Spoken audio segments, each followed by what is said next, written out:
Maaf, saya pun malu mau ngomongannya, tapi ini kenyataan. Suami saya sekarang jam 2 malam di ruang tamu bawa PSK, WTS. Apa yang mesti saya lakukan Pak Ustadz? Usir dia, saya bilang. Ini perbuatan mungkar, zina. Usir dia dari rumah. Makanya sekarang lagi tren omongan, laki-laki itu nggak bicara Ustadz. Laki-laki itu nggak berkata-kata. Iya, langsung gila. Saat Nabi masuk ke dalam surga, Nabi menoleh ke belakang, Nabi melihat. Yang dilihat Nabi ke belakang adalah perempuan. Nabi bertanya, siapa kamu? Perempuan itu menjawab, suami saya meninggal, lalu saya membesarkan anak-anak yatim. Assalamualaikum warahmatullahi wabarakatuh. Kalau Tuan pergi ke Batam, jangan lupa membeli ikan. Dari bunyi sambutan salam, sepertinya ibu-ibu belum sarapan. Apa kabar Bapak Ibu semua, sehat? Alhamdulillahirabbil alamin. Allahumma salli ala Sayyidina Muhammad wa ala ali Sayyidina Muhammad. Yang sama kita hormati Bapak-bapak Wakil Rektor, Bapak-bapak Dekan, Civitas Akademika, Keluarga Besar Universitas Mataram. Hadir juga bersama kita Ketua Tim Ustadz Abdul Somad Nusa Tenggara Barat, Habib Muhammad Zaki Abdillah. Teristimewa untuk Ibu Ketua Penggerak PKK Provinsi Nusa Tenggara Barat. Tadi malam dengan Bapak Gubernur, pagi ini bersama dengan Ibu Ketua Penggerak PKK. Mudah-mudahan sehat walafiat, panjang umur, berkah selalu. Nanti kalau saya sapa hanya pejabat-pejabatnya, dibilang Ustadz Somad tidak adil. Ustadz tidak ada menyebut kami, padahal kami tadi dari pagi sudah menunggu. Hadirin hadirat, muslimin muslimat, solihin solihat, yang belum kawin dan belum sunat, semua yang hadir ini dimuliakan Allah Subhanahu wa ta'ala. Saya merasa amat sangat terhormat, dimuliakan. Begitu datang tadi, pertama kali sorban saya diganti. Ganti sorban yang lebih besar. Lalu kemudian diberikan makan, dan yang paling spesial adalah durian yang rasanya luar biasa. Ini Ustadz Somad, duriannya durian perkawinan antara lokal dan import. Jadi ternyata pernikahan itu, ini bukan menurut saya, menurut pakar-pakar yang ada di dalam tadi. Ada durian lokal yang manis, tapi dagingnya tipis. Sementara yang dari luar itu tebal. Maka dikawinkan, akhirnya jadilah durian yang rasanya manis dan dagingnya tebal. Jadi begitu juga pernikahan Ustadz Somad katanya. Dicari perempuan yang cantik dengan laki-laki yang cerdas. Akhirnya lahirlah anak ganteng, cantik dan cerdas. Harapannya begitu. Tapi ternyata kenyataannya insya Allah begitu, insya Allah, amin. Semua yang hadir ini insya Allah istiqomah iman dan Islam. Keluarganya sakinah mawaddah warahmah. Anak keturunannya soleh dan solihah. Dan pada akhirnya kita semua mati dalam keadaan husnul khatimah. Dan kita semua masuk ke dalam surga bersama Rasulullah sallallahu alaihi wasallam. Sallallahu ala Muhammad sallallahu alaihi wasallam. Sallallahu ala Muhammad sallallahu alaihi wasallam. Ya Nabi salam alaika,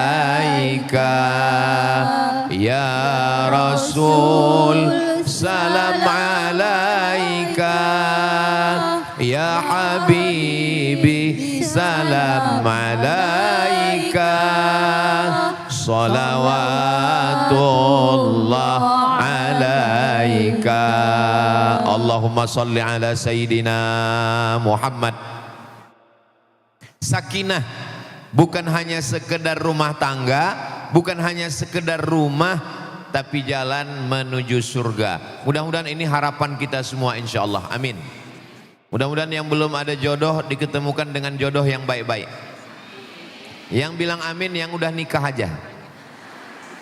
Yang bilang amin yang belum nikah aja. Kalau rumah itu hanya sekedar tempat tidur, apa bedanya rumah sama hotel? Kalau rumah itu hanya sekedar tempat makan, apa beda rumah dengan restoran? Kalau rumah hanya sekedar tempat duduk, apa beda rumah dengan halte bis, stasiun kereta api? Jadi rumah kita jadikan sebagai jalan menuju surga. Baiti jannati, rumahku adalah surgaku. Bidadarinya siapa? Bidadarinya inilah yang ada di depan saya ini, bidadari-bidadari surga semua insyaallah. Saya menyangka di Universitas Mataram, di Unram ini, saya diberikan tempat yang tinggi. Dari mulai tempatnya berkarpet merah. Kalau Tuan pergi ke Mekah, jangan lupa mampir ke Madinah. Sudah lama Ustadz Abdul Somad ceramah, hari ini disambut dengan karpet merah. Karpet merah. Datang disambut dengan tola al badru alaina, solawat, karpet merah, naik tangga, duduk di atas kursi. Saya sangka saya yang paling tinggi, ternyata ada yang lebih tinggi lagi di atas. Hai Besti, ini bidadari-bidadari surga semua insyaallah. Suaminya nggak ikut, mereka nonton streaming dari rumah. Mudah-mudahan kebahagiaan ini tidak hanya di ruangan ini, tapi nanti kita bawa pulang ke rumah insyaallah. Kalau istrinya bahagia, suaminya bahagia. Kalau istrinya bahagia, anaknya ikut bahagia. Begitulah hebatnya energi perempuan. Kenapa saya bisa ceramah 4 hari sekarang di Nusa Tenggara Barat? Datang hari Jumat, Sabtu, Ahad, Senin. Kenapa saya bisa 4 hari ini bebas ngomong ceramah ke sana kemari? Karena istri saya nggak nelpon-nelpon. Coba kalau sebentar-bentar video call, sebentar-bentar nanya, sebentar ngasih tahu lampu mati, sebentar-bentar ngasih tahu akuarium tumpah, sebentar-bentar ngasih tahu. Mungkin saya waktu ngomong itu nggak fokus lagi. Apalagi tadi malam tablik akbar rame. Mungkin waktu mau bilang takbir jadi pampers.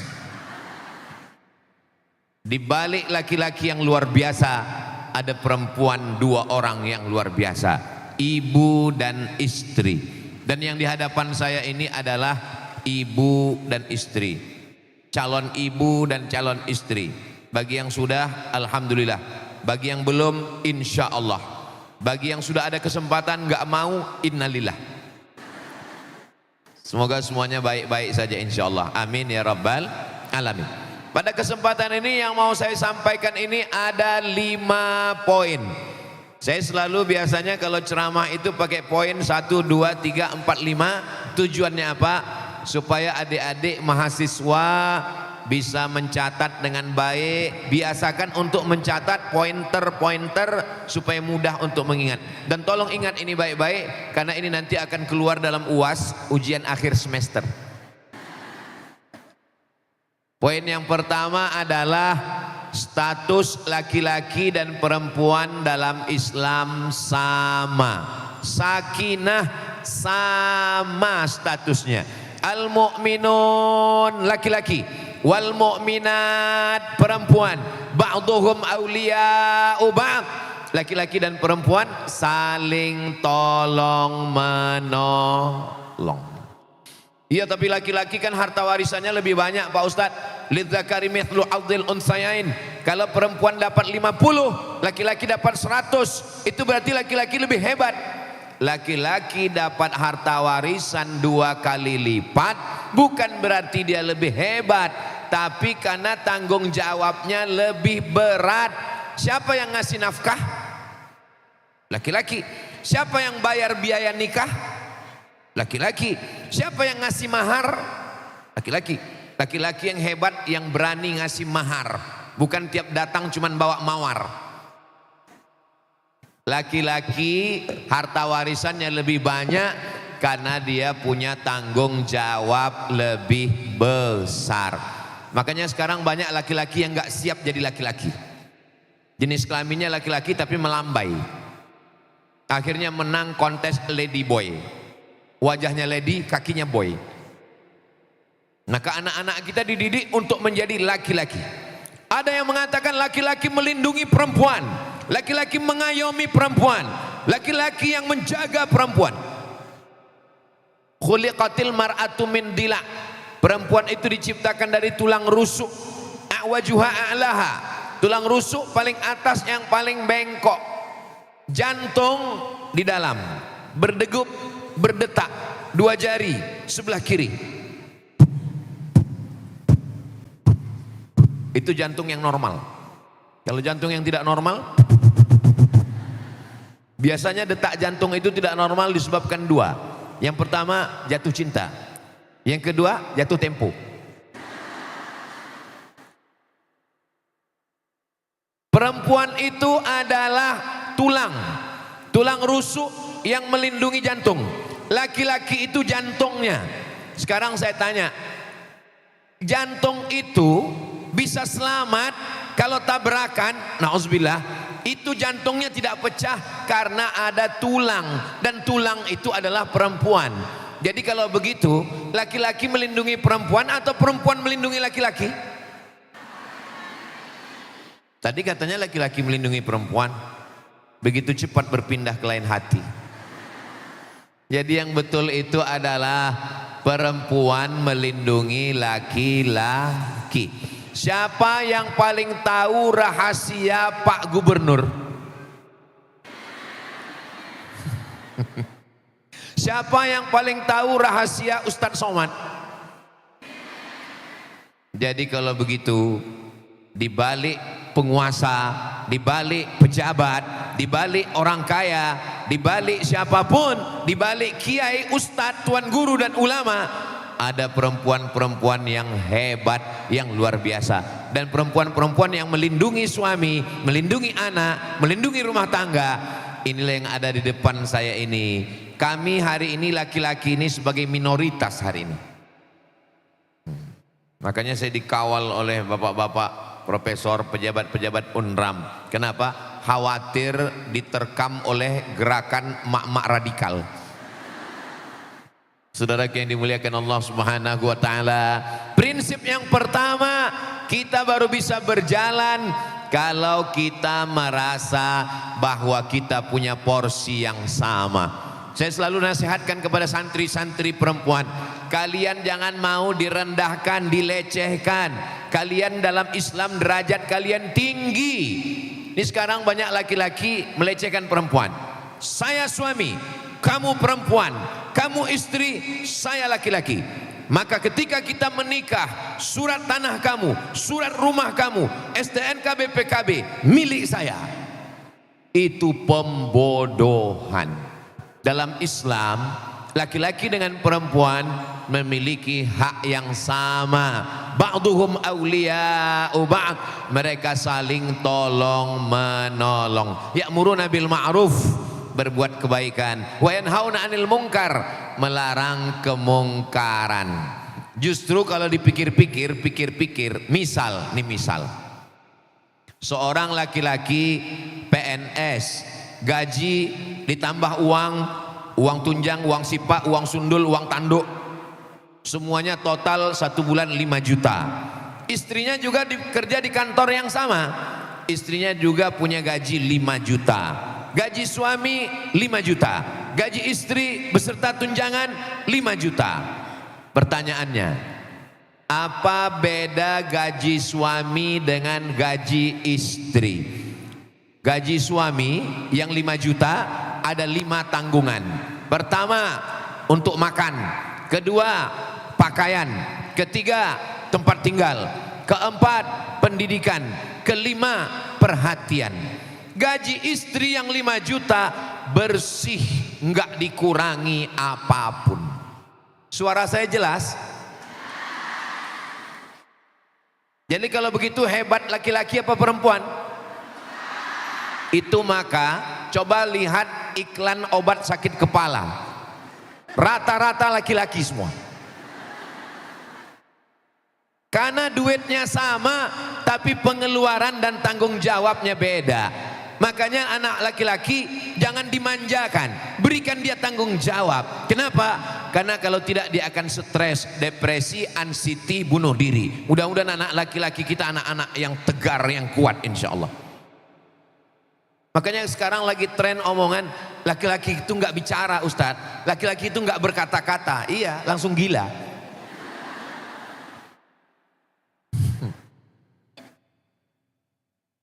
Seorang laki-laki dipijat kepalanya, dikusuk sama istrinya.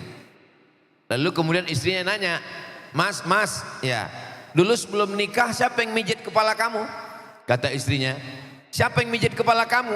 Kata suaminya, "Dulu sebelum nikah saya nggak pernah sakit kepala."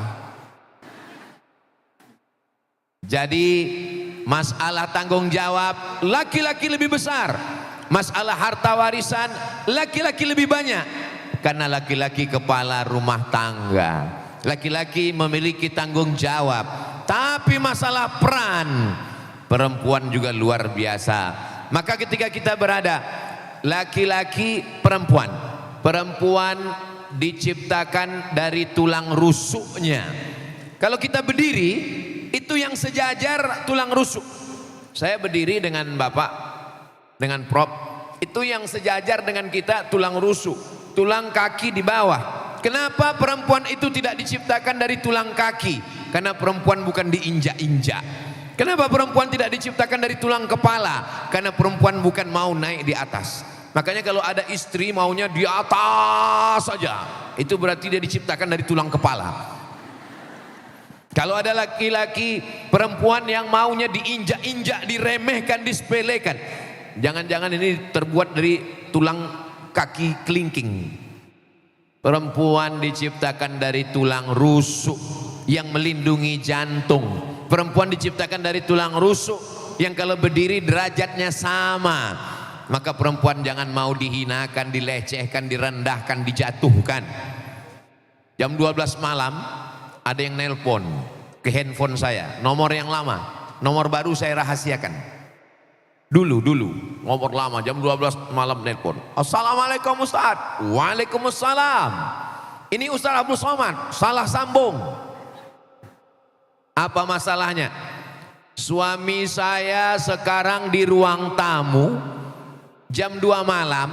Maaf. Suami saya sekarang di ruang tamu. Maaf, saya pun malu mau ngomongannya, tapi ini kenyataan. Suami saya sekarang jam 2 malam di ruang tamu bawa PSK WTS. Apa yang mesti saya lakukan Pak Ustadz?" "Usir dia," saya bilang. "Ini perbuatan mungkar, zina. Usir dia dari rumah." Tapi kata guru ngaji saya, sorga di bawah tapak kaki suami Pak Ustadz. Itu Ustadz setan, saya bilang. Pembodohan, saya bilang. Ar-rijal, laki-laki, qawwamuna 'alan nisa. Laki-laki menjadi pemimpin bagi perempuan. Laki-laki yang bagaimana?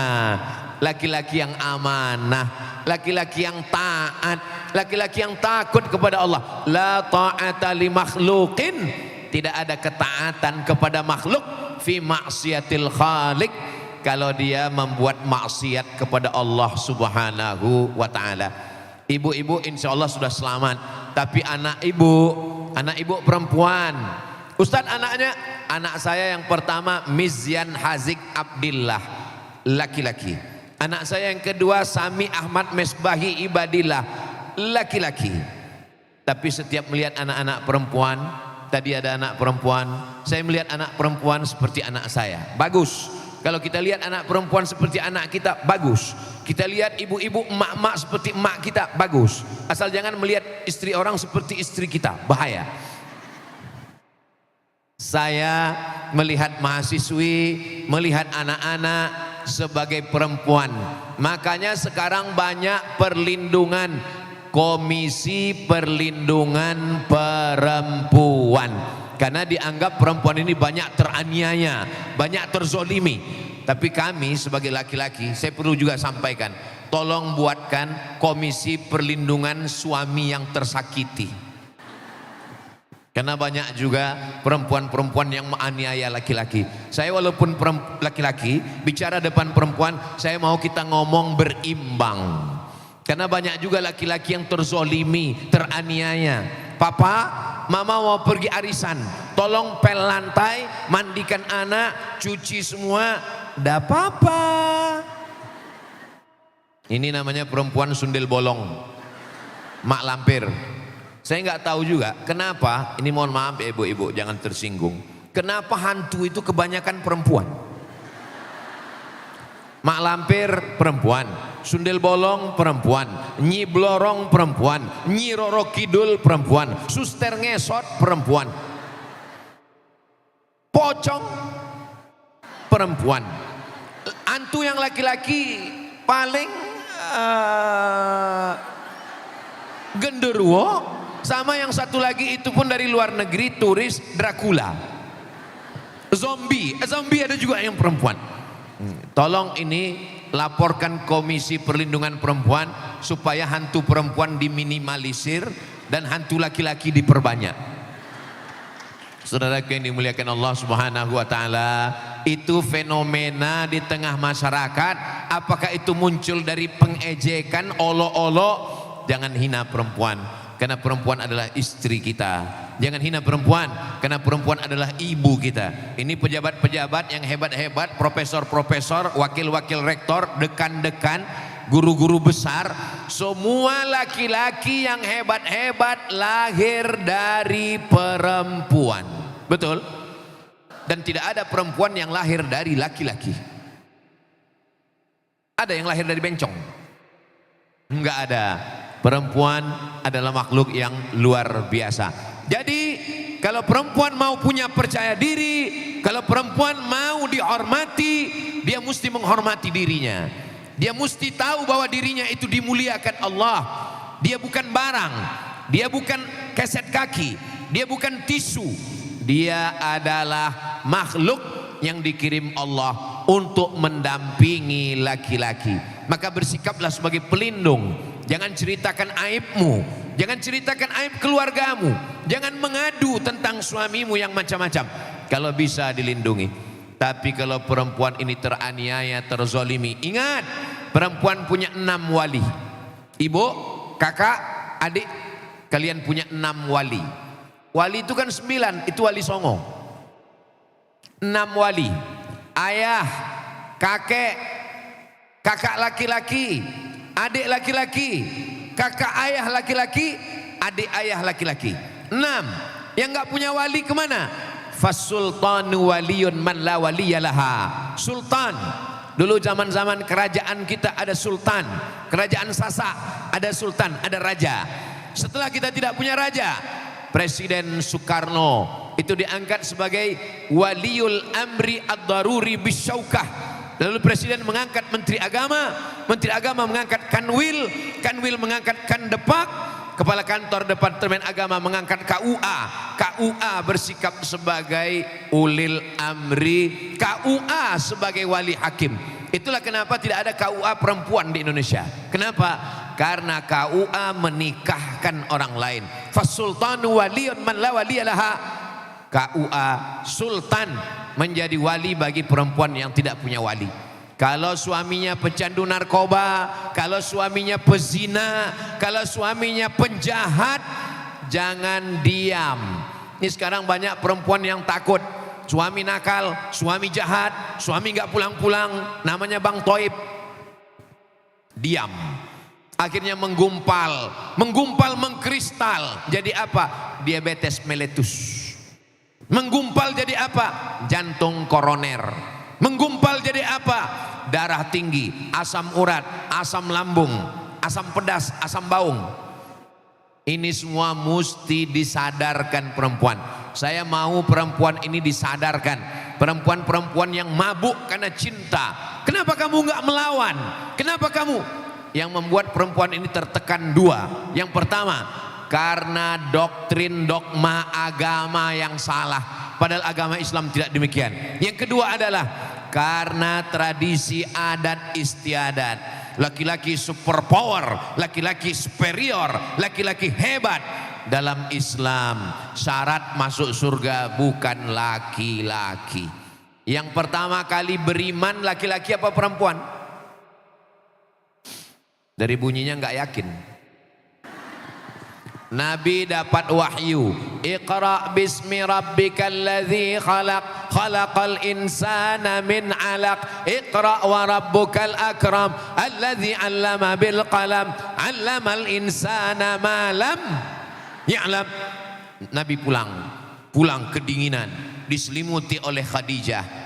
Yang pertama kali beriman adalah perempuan. Ibu mesti faham, mesti sadar, yang pertama kali beriman adalah perempuan. Saat Nabi masuk ke dalam surga, Nabi menoleh ke belakang, Nabi melihat, yang dilihat Nabi ke belakang adalah perempuan. Nabi bertanya, siapa kamu? Perempuan itu menjawab, suami saya meninggal, lalu saya membesarkan anak-anak yatim sampai saya mati meninggal dunia. Sebagai penghargaan dia masuk surga di belakang Nabi Muhammad sallallahu alaihi wasallam. Man ala thalatha banatin, siapa yang punya 3 anak perempuan, siapa yang punya 3 anak perempuan, fa'addabahunna, dididik dengan baik, wa zawwajahunna, dinikahkan dengan orang baik, wa ahsana ilaihinna, buat baik sampai mati, falahul jannah, surgalah baginya. Siapa yang punya 3 anak perempuan, dididik dengan baik, kasih makan yang halal, nikahkan dengan orang baik, buat baik sampai mati, surga baginya. Siapa di antara ibu yang punya 3 anak perempuan sudah dapat kunci surga? Yang punya 3 anak perempuan, angkat tangan. Sudah dapat kunci surga. Yang baru 2, tambah 1 lagi. Ustadz Somad belum ada sama sekali. Doakan supaya Ustadz Somad punya anak perempuan. Salatullah salamullah ala taha rasulillah. Salatullah salamullah ala yasin habibillah. Tawassalna bi bismillah wa bil hadi rasulillah wa kulli mujahidin lillah bi ahlil badri ya Allah. Salatullah. Baik, dalam salah satu ceramah yang penuh kehangatan dan tawa, Ustadz Abdul Somad membawakan tema tentang keutamaan perempuan, istri dan suami dengan gaya khas beliau yang mengambungkan ilmu agama dan humor yang cerdas. Suasana majelis menjadi hidup sejak awal ketika beliau membuka dengan salam hangat dan pantun-pantun atau guyonan ringan yang membuat jamaah tersenyum lebar, namun tetap hikmah dalam mendengarkan isi dari ceramah beliau. Nah, Ustadz Somad mengangkat betapa agungnya kedudukan perempuan dalam Islam. Perempuan itu bukan hanya pelengkap tapi penentu suasana di rumah tangga. Ucap Ustadz Abdul Somad. Jamaah tampak manggut-manggut sementara sekali tawa pecah saat beliau menyisipkan cerita lucu tentang kehidupan rumah tangga sehari-hari. Masuk ke topik, Ustadz Abdul Somad menekankan bahwa istri yang soleha adalah sebaik-baiknya perhiasan di dunia. Jadi kalau rumahnya sempit tapi istrimu sabar, rasanya seperti istana, ujarnya. Tak lupa Ustadz Abdul Somad juga menyentil para suami dengan gaya khasnya. Di balik candaan itu beliau mengingatkan pentingnya komunikasi, kasih sayang dan saling menghargai antar pasangan. Suasana ceramah tetap terasa sakral meskipun sesekali diselingi dengan candaan. Ustadz Abdul Somad mampu menjaga keseimbangan antara keseriusan dan hiburan, membuat pesan-pesan agama terasa ringan namun membekas. Beliau juga menambahkan ayat-ayat Al-Quran dan hadis dalam Nabi Muhammad SAW untuk memperkuat setiap poin yang beliau sampaikan. Menjelang akhir ceramah, Ustadz Samad Uwas juga mengajak seluruh pasangan suami istri untuk saling menintrospeksi memperbaiki niat dalam berumah tangga. Niat kembali kepada Allah Subhanahu wa Ta'ala, membuktikan betul-betulan yang beliau sampaikan meskipun dengan cerdas. Ceramah itu dengan doa yang khusyuk memohon agar rumah tangga kaum muslimin dipenuhi dengan keberkahan, cinta dan kesabaran. Dan banyak hal lagi yang beliau sampaikan. Tentunya kita bisa menyimpulkan dari apa yang sudah disampaikan oleh Ustadz Somad, dan ini adalah hal yang memang sering kali terjadi. Jadi kita implementasikan dalam kehidupan sehari-hari kita, utamanya dalam rumah tangga kita. Kurang lebihnya kami mohon maaf. Wabillahi taufiq walhidayah. Assalamualaikum warahmatullahi wabarakatuh.